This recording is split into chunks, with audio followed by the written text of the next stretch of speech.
Thank you so much for everybody coming out. I'd like to just quickly do a little introduction about this event because it was 3 years ago around this time that I moved to DC, and within that first month of being here, I talked to a lot of people that I wanted to do some type of effort or panel or event for veterans. And then a year ago this time, we did our first Fireside chat 3 floors down with about 15 people, and tonight we have close to 30, 35 people. And so I'm really excited to see this vision come true. The people, the panelists and the veterans that we have for you come very, very highly recommended. Some of you are here because of them, and I can't wait to sit down and interview them. What I'd really like to start out talking about is the reason the initiative was born to begin with is, for about 8 years I worked with college students, and I was very frustrated to see thriving student leaders go from successful student leaders to then hating their life and not figuring out what they want to do in their 20s, not taking risks, and not figuring out what to do. And a lot of that rests because we only really get a chance to tell our story on a 1 or 2 page black and white resume. And it's very tough to figure out how do we sell ourselves. There's a lot of jobs out there, especially here in a major city, but a lot of those jobs are uninspiring, right? It's like, what are we applying to? What do we get ourselves into?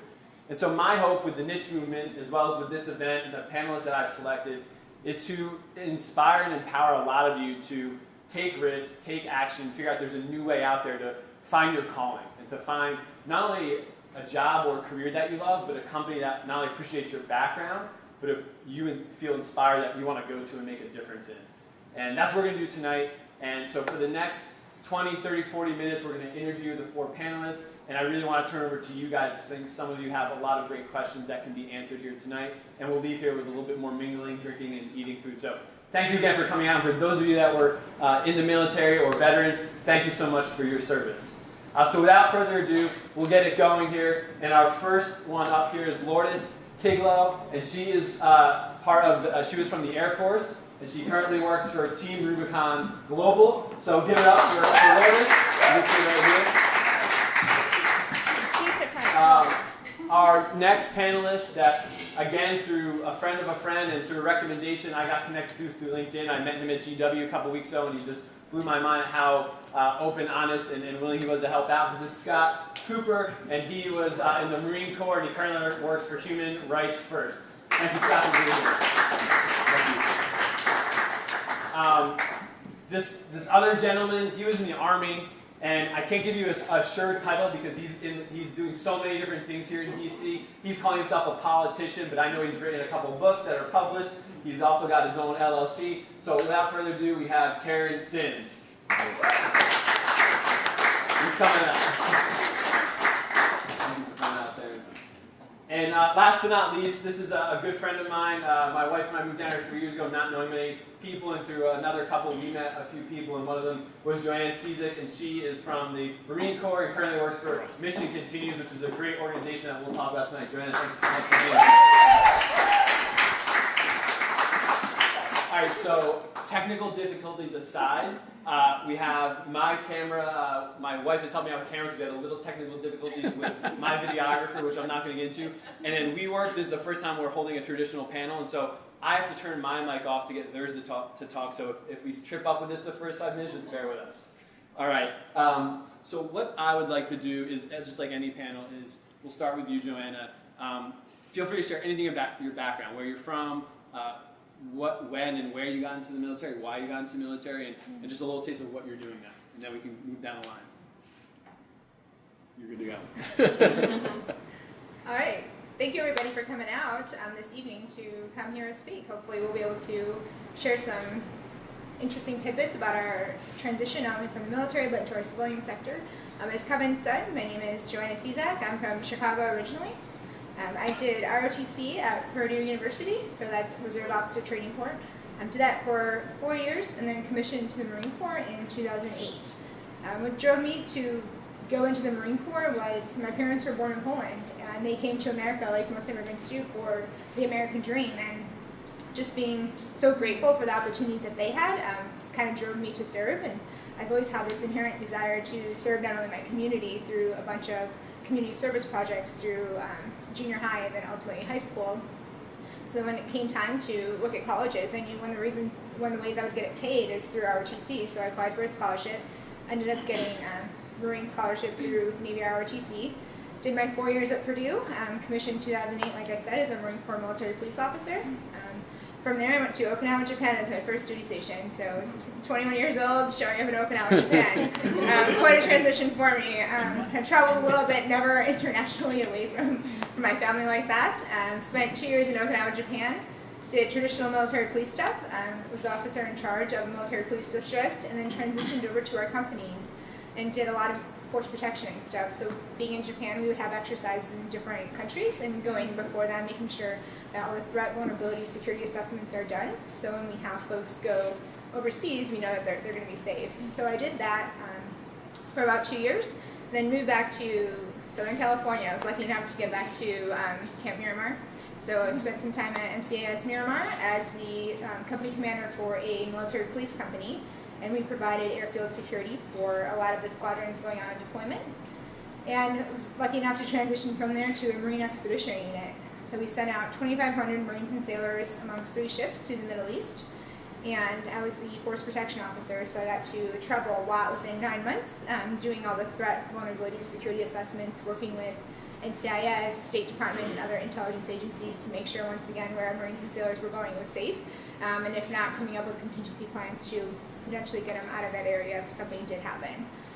Did that for about 3 years, and I transitioned from the Marine Corps in 2015 and was able to get a job with Oracle. So one of the world's largest tech companies. So I can explain a little bit later as we're on this panel about how I went from having degrees in criminal justice to working for the world's largest tech company. Did that as a project portfolio management consultant for about 2 years, and now I work at The Mission Continues, a veteran service organization nonprofit, and our mission is to inspire veterans to continue serving once they get back to duty. And we do that within their communities, and ultimately we want to inspire future generations to serve.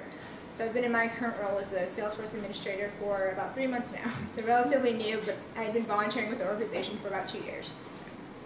Very cool. Thank you. Go ahead, Taryn. Step up my storytelling. So I'm a 4th-generation veteran. My great-grandfather, Papa John, kicked it off in our family in World War I. Both my grandfathers served, one in Army Air Corps, but he was like the light middleweight boxing champion, so he just ran around Army bases giving boxing exhibitions. And then the other grandfather was a Korea War vet. He used his Montgomery GI Bill to attend college, Grambling University. All of my grandmother's brothers, or both my grandmothers, all of their brothers, either served in World War II, Korea, or Vietnam. My dad is a Marine Corps veteran, a retired Marine, Mustang 06, we run. A couple of his brothers are also veterans, and my mom's little brother is also a vet. So for us, it's the family business. I went between, during my childhood, wanting to be a Marine, between wanting to be an architect, between wanting to be a Marine, practice of an engineer. What happened, man? Just God blessed me to graduate from the world's greatest school on the planet, the United States Military Academy at West Point. I can get in that story another day. So I grew up in this area, as just stated, graduate from West Point. Not as good as Okinawa, but I spent my first 6 months on the Jersey Shore as a deputy TAC and assistant basketball coach at our prep school. That was West Point's way of thanking me for a job well done. And then went on to the actual regular Army. God knows that was not the regular Army, but it was good. Ended up deploying with 1st Squadron, 2nd ACR to Iraq in May of '03. Would have been April, but the Army likes to save money as much as it can, so instead of deploying on April 28th, I deployed May 2nd. Spent most of I was a platoon leader at the time, so got my platoon over the berm, and my claim to fame with respect to why and how I do what I do now, June 28th of 2003 until April 6th or so of 2004. I was the Squadron Fire Support Officer and Primary Civil Military Officer for my squadron, 1st Squadron, 2nd ACR, War Eagles. And in that capacity, I served as, let me back up, I stood up our district council and 10 neighborhood councils for the Tissan district in Baghdad. So those who are unfamiliar with Baghdad or Iraq in general, Tissan-Issan's second largest district in Baghdad. 1.25 million people as of the November 2003 census, 186 square kilometers. So had that entire governance piece, stood up as a municipality, liaised on their behalf to the CPA, Iraqi federal government once it got stood up, the UN when it was still there, Baghdad City Hall, all the NGOs and whoever else wanted to do whatever. Not to stretch this out longer because I could, I've written a book about it. Baghdad was the greatest time of my life. We'll probably get into this later in the conversation, but I found my passion during that period. And as I stated earlier, I was going back and forth on things I wanted to do because I liked a lot of things, like all kids, right? But at the time of the deployment, I didn't know what I was going to do. You know, I was creeping on my 5-year commitment, and you know, I didn't know if I wanted to stay in the Army, or if I wanted to get out and get an MBA and go work on Wall Street, or if I wanted to go get an MBA and go play college football at an Ivy League school, since you know no one on their team was going to go pro, so whose spot was I really taking, right? Or go out and be an actor or something. I mean, seriously, those were like the options in my head.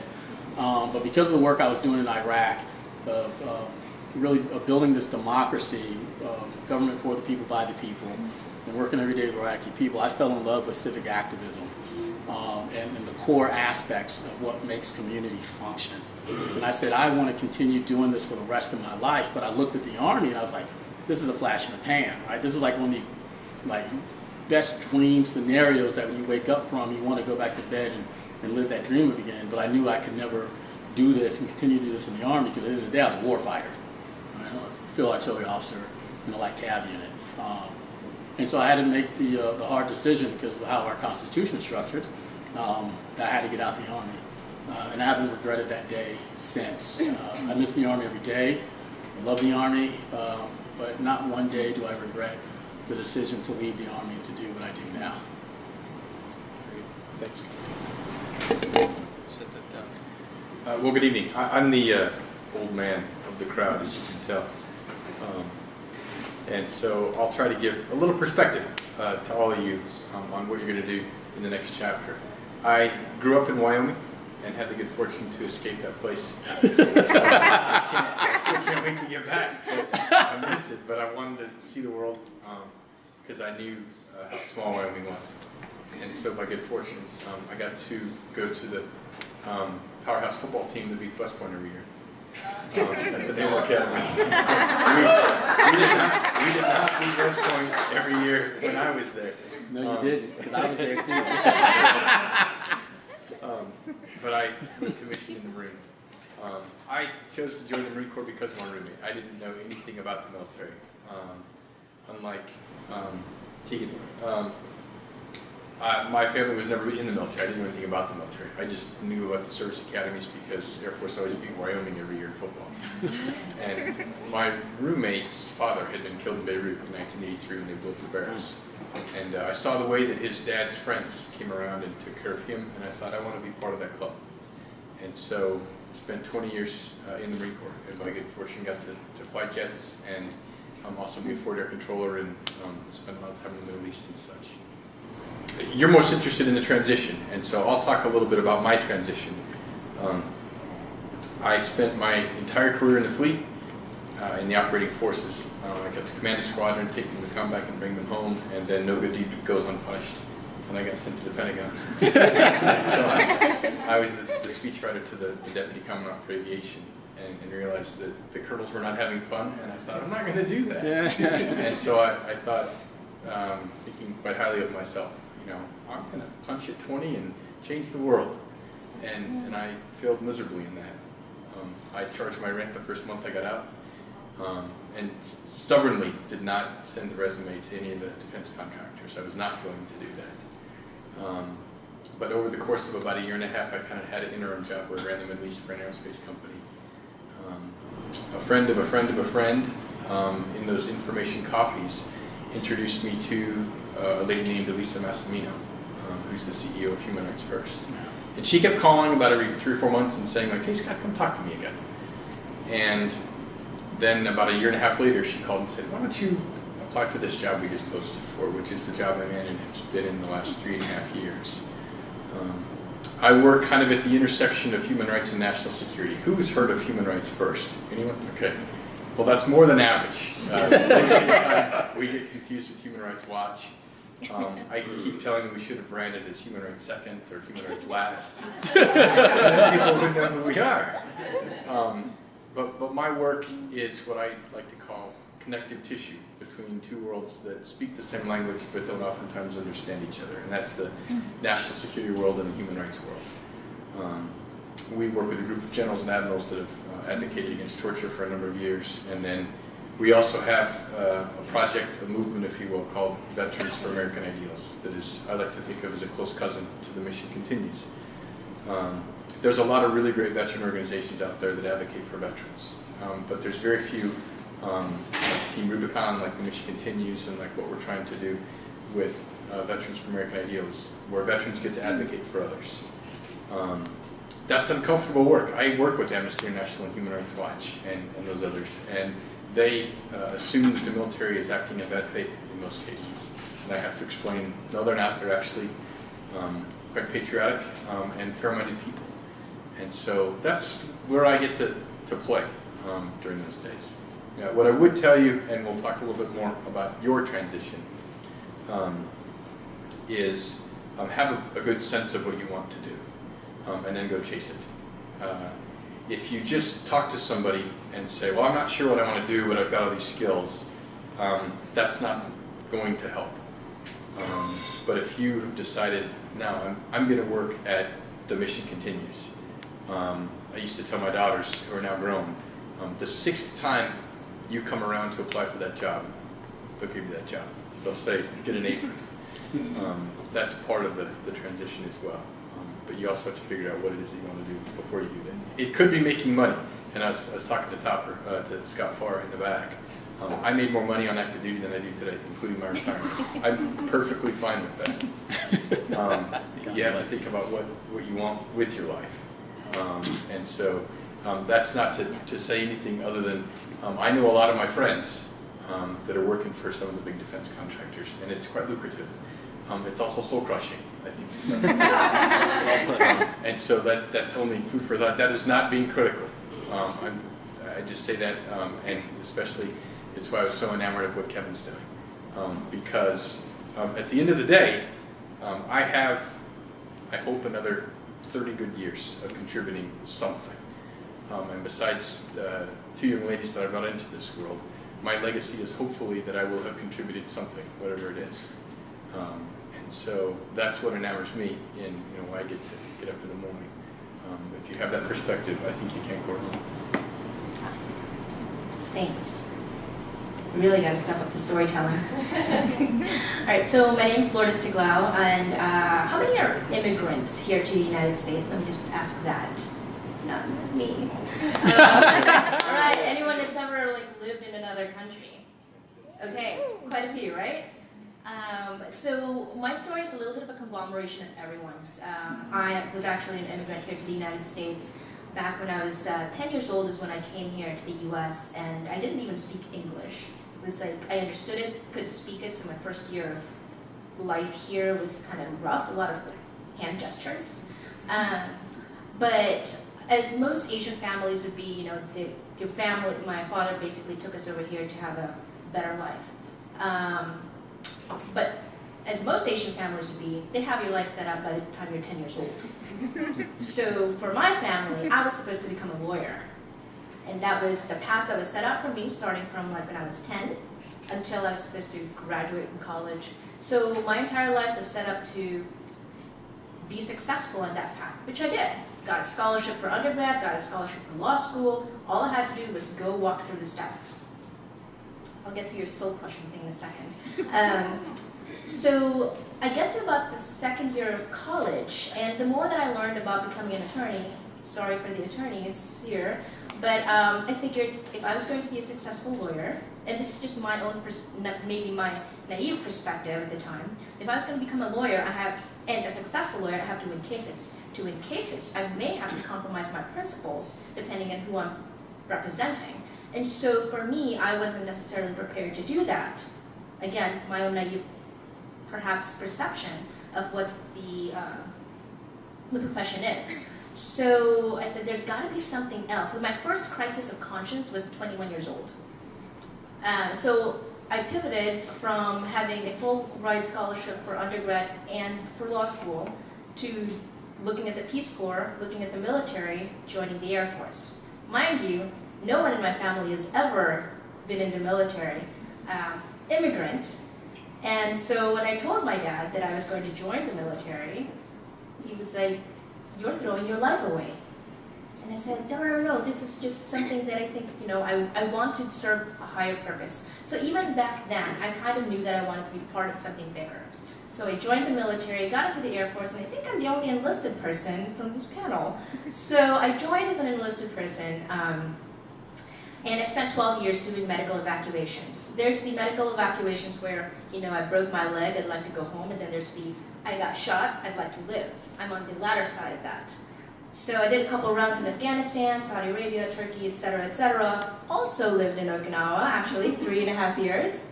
And so it was, the military was probably the best times of my life at the time, until I got to where I'm at now. And so I felt that every time I woke up, I had purpose, I had something to go to, and that I knew exactly what I needed to do whenever the phone call comes up. And so that clarity of purpose is a great driver of your passion. Knowing what you're aiming for gets you through the bad days. Now, mind you, not everything was rosy in the military, as most people can probably tell. But as far as many deployments, so I said I was in for 12 years. I was overseas for 7 of those 12 years, which is unheard of, by the way, in the Air Force. There's like a long-running joke like the Air Force never leaves their base. So, so for me, it was the deployments, for as many as they were the things that actually, the deployments were actually what kept me in the military. Absolutely loved the life. I loved what I was doing, and I absolutely believed in it. But at the time, by the time 12 years came up, I had to make a decision. Continue on to graduate work or continue in the military. And at the time, education won. So I got out of the military. I've been warned several times by other friends of mine that had already gotten out. It's like, transition's kind of tough. You gotta make sure that you have everything set right before you leave. And so I figured I'll start all of my paperwork and everything a year in advance. So I'm thinking, I'm not gonna be a statistic. I'm gonna have everything set before I get out. Had everything done, get out, and guess what? Best laid plans, right? So paperwork's not done, medical's somehow lost. So it was a little bit of a rough transition at that point, but I'm thinking, okay, it's still in good shape. It'll get sorted out.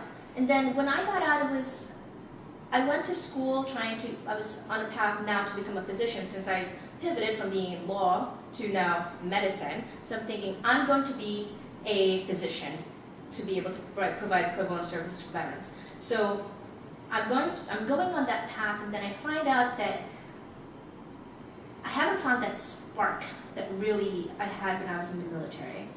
And day in and day out, I was going through the motions. People thought I was like, I had everything together, but it's really a lot of mental willpower to just go to the next day. So by the time I found Team Rubicon through my friend Clay Hunt. It was a lifesaver for me. It was really discovering Team Rubicon that I found that spark of having that higher purpose, having a new sense of mission. And so one thing that I will impart to you guys is that purpose and passion is not the same. It's not interchangeable. You can have passion and not have purpose. You can have purpose but maybe not have passion. And so to find that balance between the two is kind of like that magic mixture. But a lot of times what you'll find is that when you find that clarity of purpose, it drives that passion. And that's what's going to fuel you to the rest of that transition point. So I'll leave you with that little nugget because I'm sure they've got questions that they're going to get it to us. Thanks. Let me just flip that on. Test. So clearly, the four of you, I don't think I could have picked a better panel. Like, very commendable experience, and what you're doing now is even more inspiring. I'm very curious if you could kind of in a little bit shorter time and paraphrase. We don't have to go in order, but I'm very curious. Your decision to go into the military and the experience there. How did that, whether it's 3 years, 5 years, 12 years, how did that shape to what you're currently doing today? Got the mic. You got the mic. This one's on. Whoever wants to I go, can whoever go wants now. to go Yeah, first. So, as I stated earlier, I will keep it short. I didn't really know what I wanted to do after my 5, if I was going to stay in or transition and do something cool, right? The politics thing, the civic activism, and working with the Iraqis in helping them achieve a better life based upon their own vision was what I fell in love with. And so that's what I wanted to continue to do. How that's helped me now, especially as being a politician, when I say that, I work on both the activism and the policy writing side. So I've done that for presidential, gubernatorial, senatorial, congressional candidates, and so forth. Is that a lot of the melee, and the reason why people don't like politics is why I'm involved, right? I hate politics. That's why I'm involved in politics. Because change begins with someone. It has to begin with someone. And I said to myself, I may as well be that someone. And one of the primary lessons I learned over in Baghdad, which I didn't really realize I'd learned until 2014, is that every action and inaction that I took had a life-changing effect on over 1 million people, right? Anything I did or did not do meant people's lives, literally, right? If I made the wrong decision, if I befriended the wrong person, if I did this or did that, people could have died, right? And so I take that aspect of what I do seriously, realizing that life-changing aspects occur on some of the things that we all do, that I do with respect to writing policy and crafting and advising policy towards our leaders. And sadly, our leaders here don't understand that piece, and that's an aspect of a major aspect of what I bring towards what I do.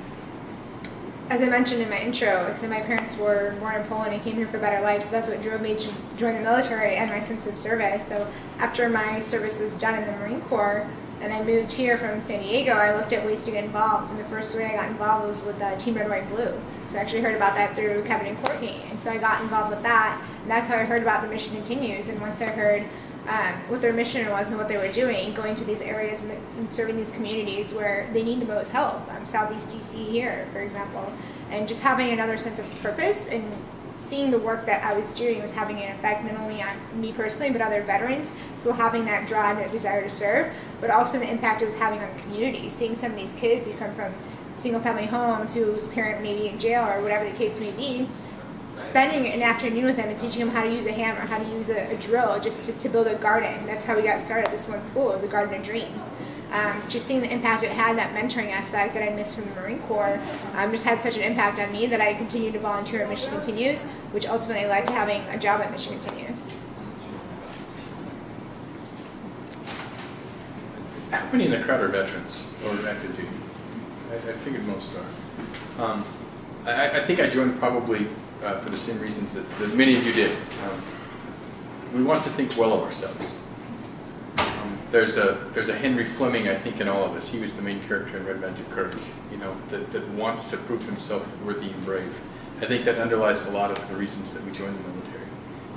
After I joined, probably the biggest thing I took away is that it's not about you. You've heard about the person that works his own bolt, that expression. That rings true. And it's not always the case in the civilian world, I found out. But that's not okay.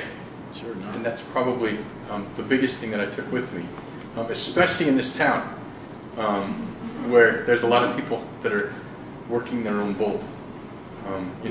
Alex P. Keating, I know I'm dating myself now. How many people remember Family Ties? I'm old, man. Like all those guys that were Alex P. Keating in your high school class, they all came here.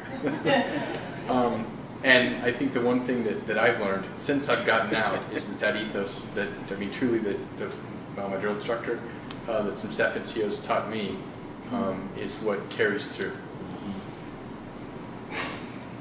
Yeah, so for me, it was a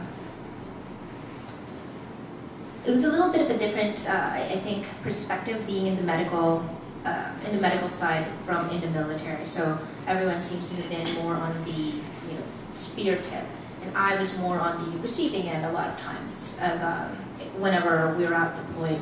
And I think that one of the things that I really appreciated in my military career is understanding that fine line of knowing what our mission is, but also knowing what's right, which I appreciate what you guys do in human rights first.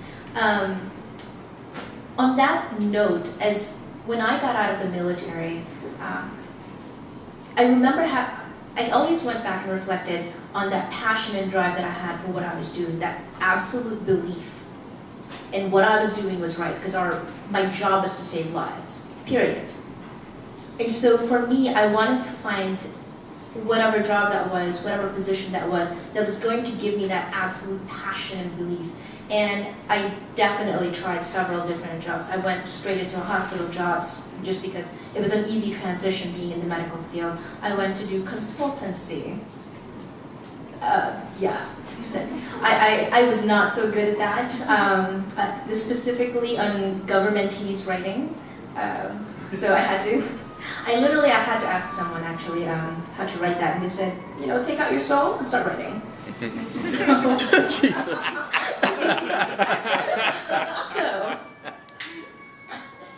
But going back to the point, it's more of just knowing that whatever job it was that I was going to look for, it had to be something that I absolutely believed in, because otherwise, I would just be either A, following the money, or B, following aimlessly until I hopefully stumbled onto something. So for me, I think it's having that clarity of purpose, which actually it wasn't even in the military, it was earlier on in my life that I learned that clarity of purpose really helped drive me and focus me to the kind of job that I probably should have, which the unifying thread within my life is actually a life of service. Even before I went into the military, and I would say that that's probably one of the big nuggets that I'll give to you guys is look back on your life, look at the things that you enjoy doing even when it's not your job, and find a unifying thread, because that's really where you're going to find some of your passions. So I'm going to go a little, I have about 8 questions.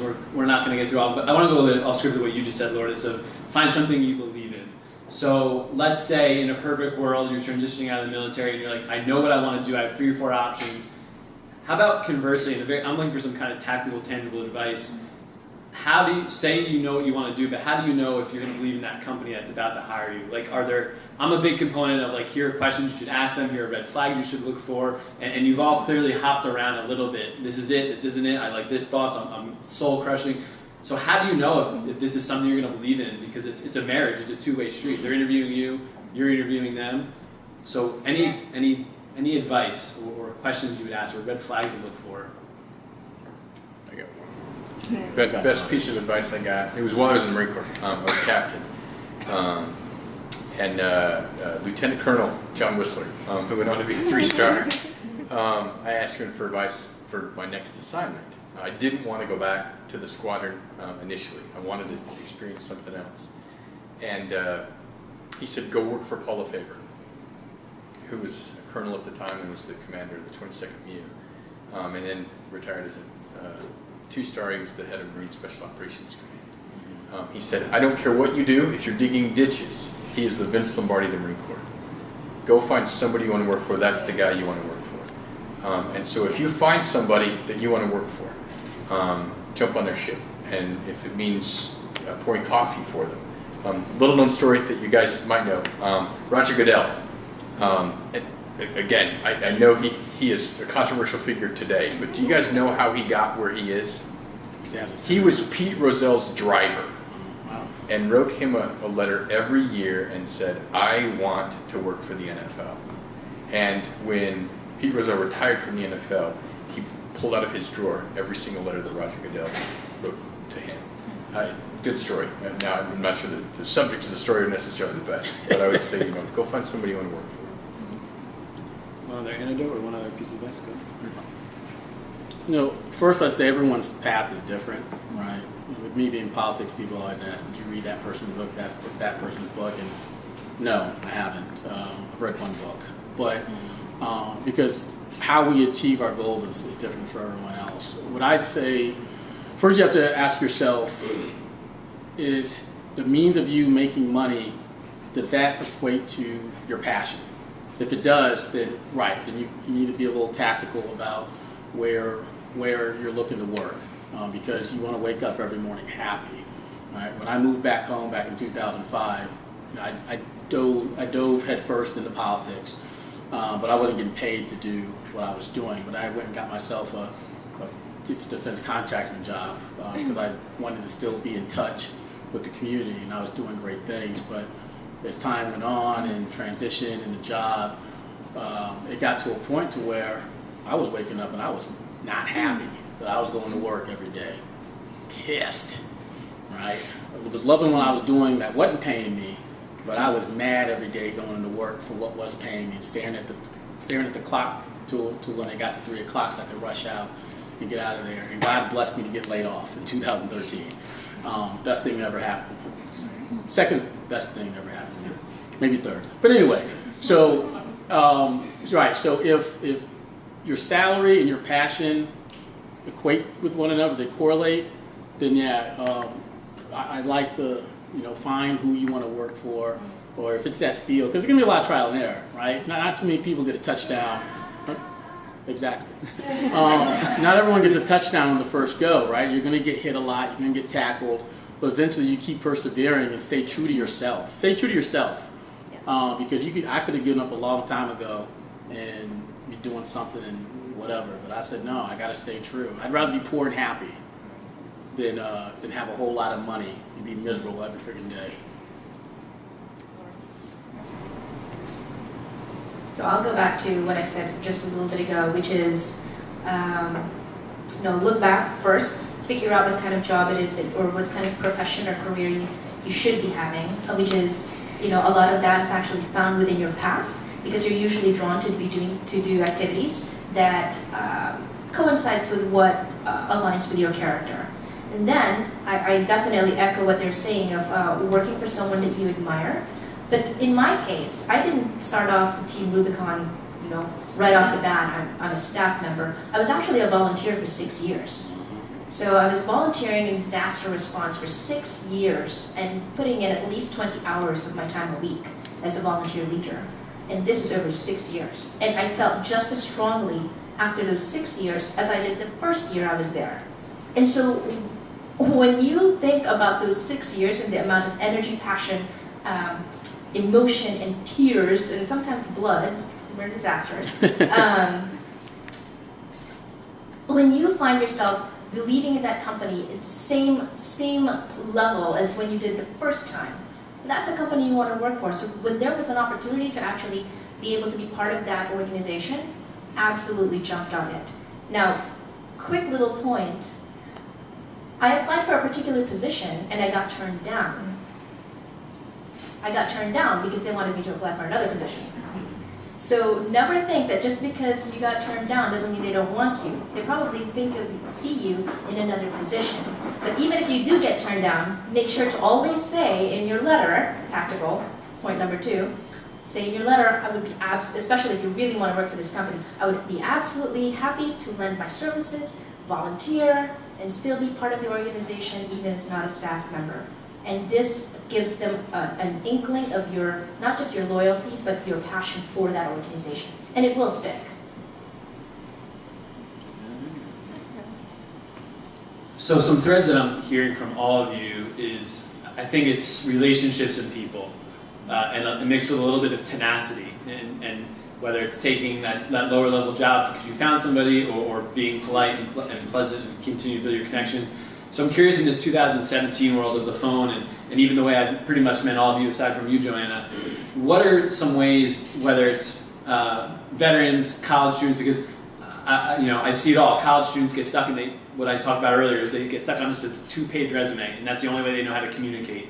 So what are some ways that you've found to build connections? Offline, online, because I feel like everybody's up here because of you knew somebody. and you've made connections and you've paid it forward. So could you speak to that a little bit? So for me, the realization of like, oh my gosh, I could do anything I want to do, and I got the Marine Corps was great, but it was also terrifying at the same time. It's like, how do you figure this out, right?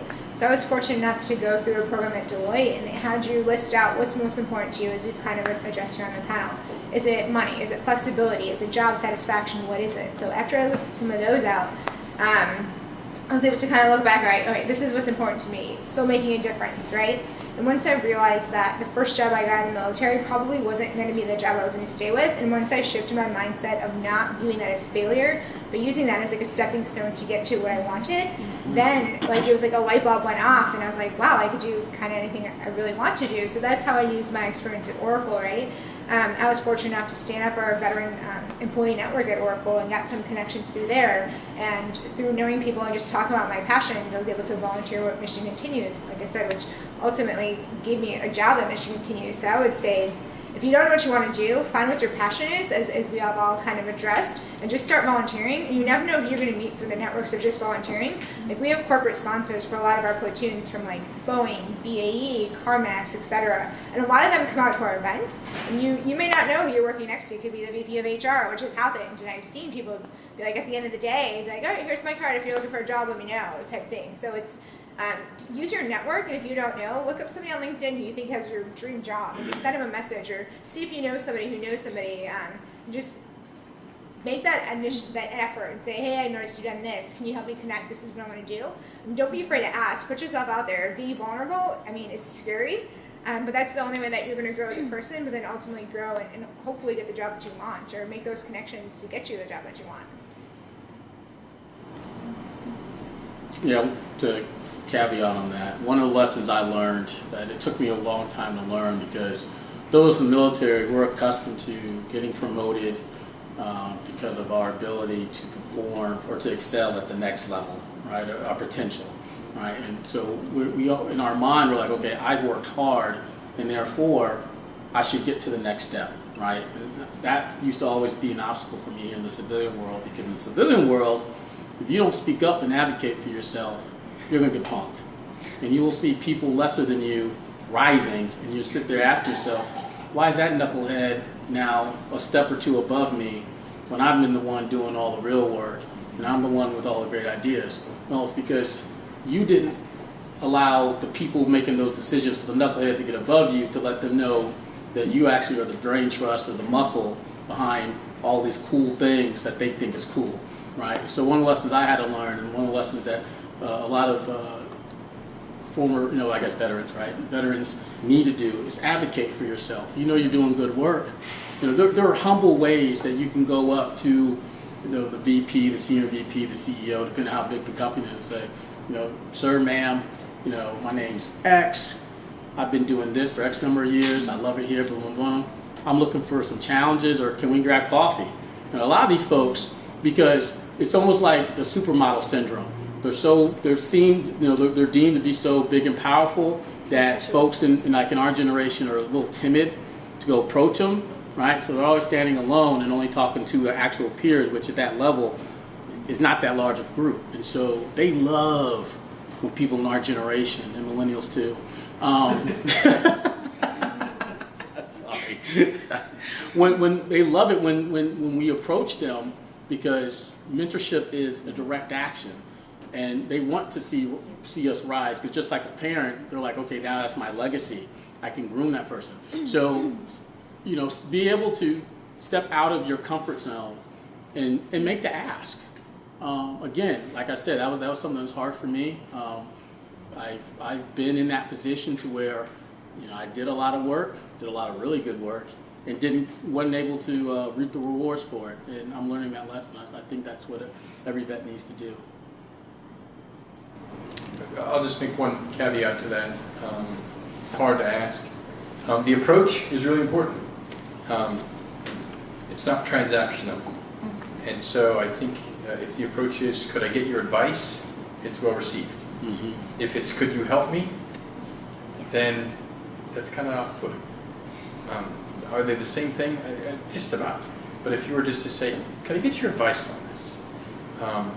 Even the most selfish person would tend to say, wow, he's flattered me, he wants my advice. Yeah. Yeah.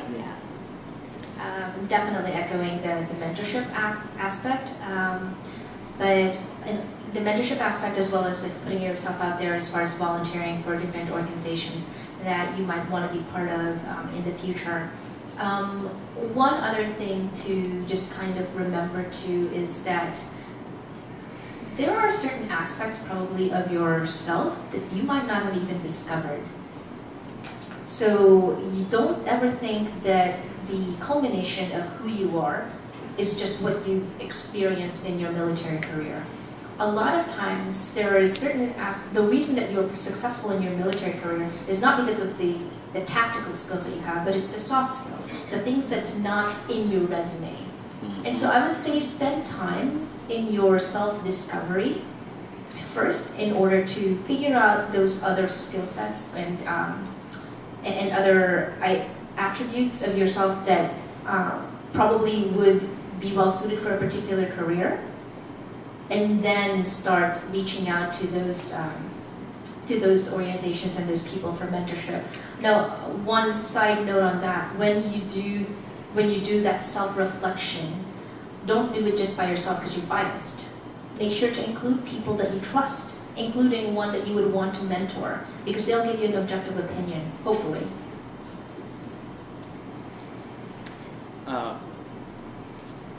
I think it's, one of the phrases in the book that I wrote is you can't figure out what you like to do until you, who's playing the music? You can't figure out what you like to do until you figure out what you don't like to do. And I often challenge people to do a 30-day yes challenge. Say yes to everything, and within 30 days you'll start to figure out who you like, who you don't like, the volunteer things you like, you don't like, the assignments you've taken or the projects you've taken on. And I think it's what everybody said, it's this self-discovery and constant kind of pushing your comfort zone. I want you guys to kind of start thinking of a few questions that you may have for the panelists. And the last thing that I'll turn over to you guys, I have two questions I want to ask. I'm trying to think what would be the best one. I'm going to go with this because this is the one that I always use at the end of my Fireside chats, is if you could go back to, let's say, your 22, 21-year-old self, what would you go tell them? Great question. Well, the real answer has nothing to do with this conversation. I don't think, if I'm looking at my 21, 22-year-old self, I'm at West Point still. It says on. It's on. If I'm looking at my 21, 22-year-old self, I'm still at West Point. I'm a sophomore/junior. I don't think I would tell myself anything because, and I say this only because I like where I am now. So just live in the Right? moment. Right, because we are the product of all the good and the bad that occurred in our life, right? So yeah, I'd like to say to myself, yeah, go hit the weight room real hard, and put on, and do freaking eat protein like it's your life, and then go see a football coach, right? But then that'd change my life, right? Or I'd like to say, study, because I did not study except for major tests. God bless being really, really smart, right? But then that would change my class rank, and then I wouldn't have got forced into field artillery, and I would have only had 3 choices and installations to go to, which would have changed my whole life, and I would have had the cool Iraq experience, right? So no, professionally, not a thing. Fun things, yeah. But no, I would not, no, nothing. I love it. I would actually cheer my 21-year-old self on more than anything, because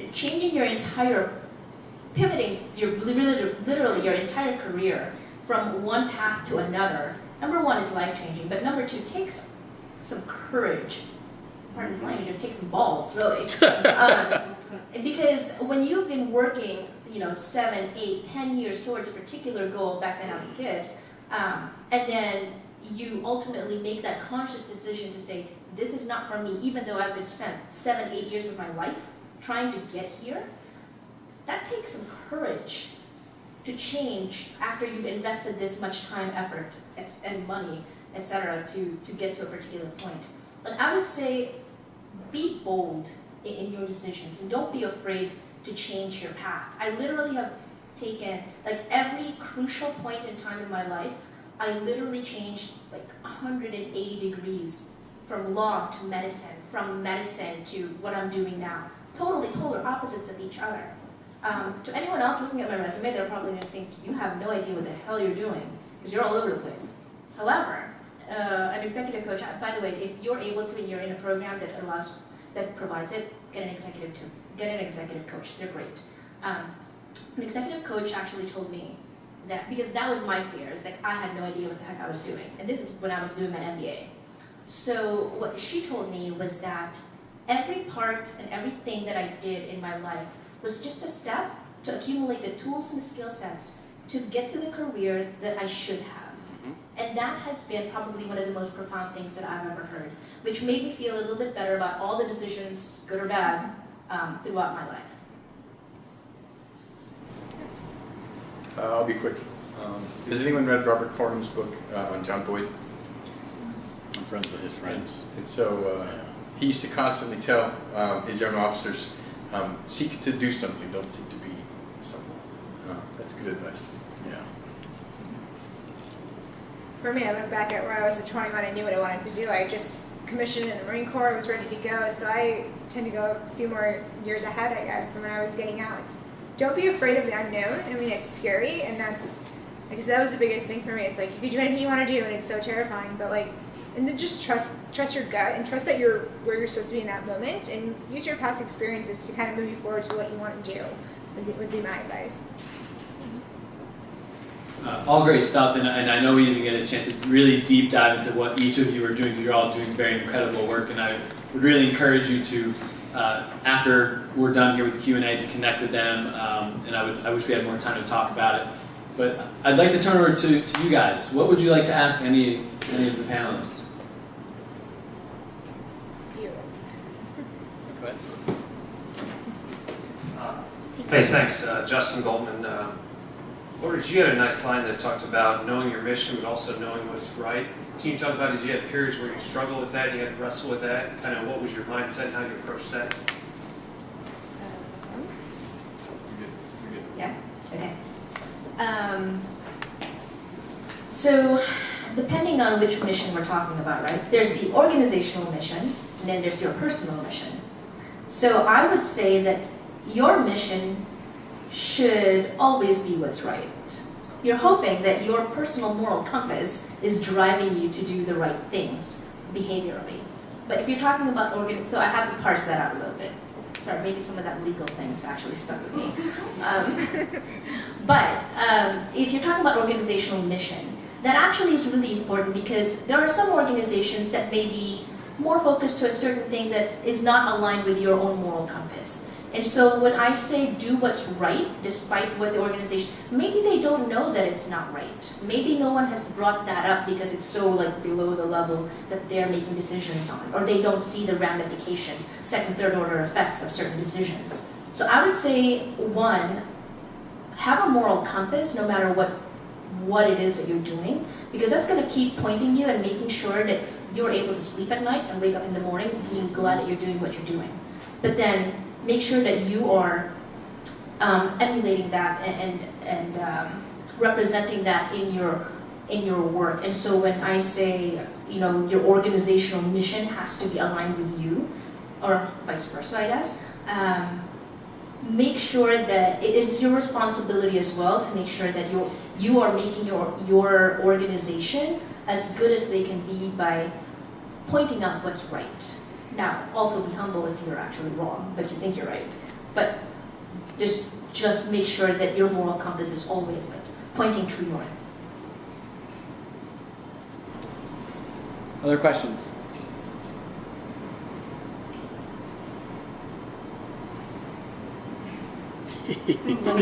Let me ask the audience something. Who's in transition now? all right? Who's got a burning question about their particular specific instance right now? Like you're literally struggling with it. Go. My name's Corey. There's a question. I have 1 week left on active duty in the Army, and I'm going back to school. So what was the biggest unforeseen challenge that you had when you're coming out of the military and going into the civilian life?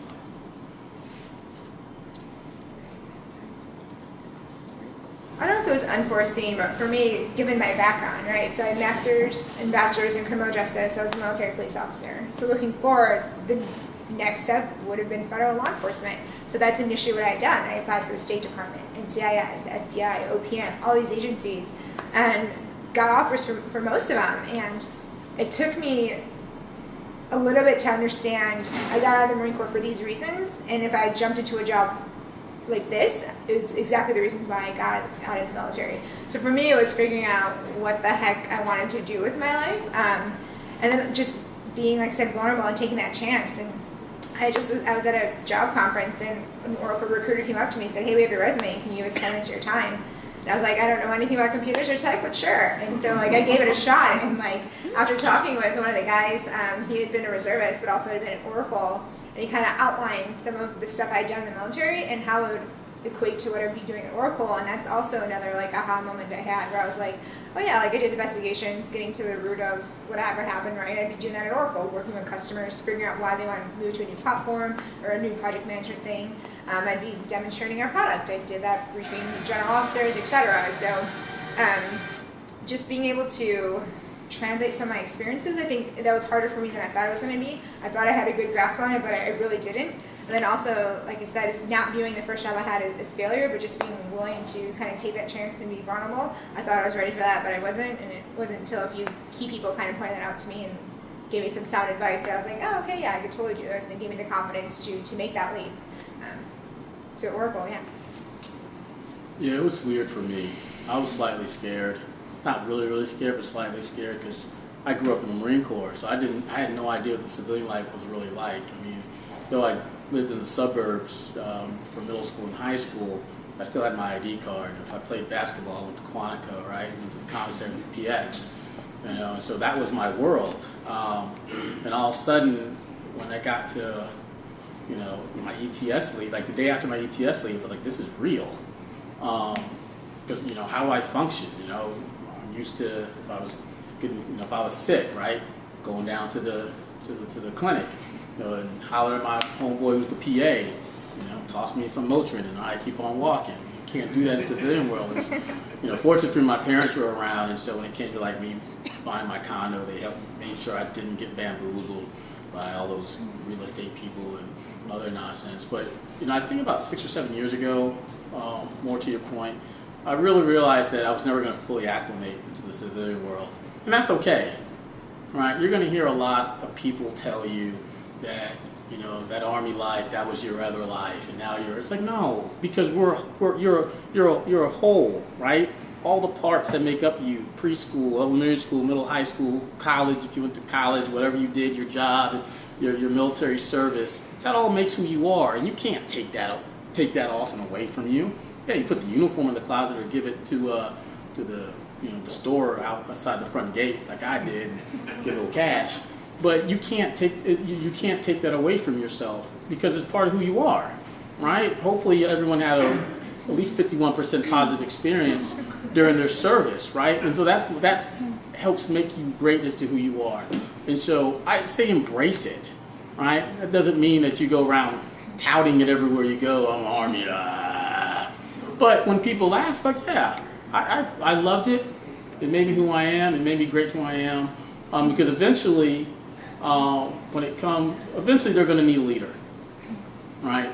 And that's when you're going to be able to step up, whether it's directly or indirectly, and people are going to look at you like, you know, yeah, that guy is a leader. Oh, he was in the Army. That makes sense. And then positive things start happening. But don't worry. It's going to be a little scary, but hey, that's life, right? We've been scared before. Good work, Lord, yes. I don't know if I'd say it's an unforeseen challenge, but maybe it's something that I kind of realized even early on. When I was in the military, I always had like a part-time job working in a civilian hospital. And the reason for that was I didn't believe that the military knew everything. And so I felt that if I knew a little bit about the civilian hospitals knew, and what the military knew, I could take best practices from both and then be a better clinician. And so I did that throughout my entire career. Maybe a little crazy doing it, but I did. So in that aspect, I kind of kept one part of my civilian self always like in tow. And so I would say that for people who are still in, make sure that you don't lose sight of who you were before the military. You were not born in the military. You were whatever your name is before you raised your right hand. And so make sure you don't lose sight of that, because that is you at your core. The military just helps to elevate you, to give out the best characteristics and behaviors and actions, and bringing that out and making you a better version of you. But you were not born a military person, and never lose sight of that. And I think a lot of people do when they get indoctrinated for so many years, and that they don't know how to work on the outside because they totally lose track of who they were as a civilian. And I think that that is sometimes a mistake. I'm absolutely proud and I felt it was a privilege to actually serve in the military. But I also know that the world doesn't revolve just within the military. And I think remembering that while you're serving and after you serve is an important point.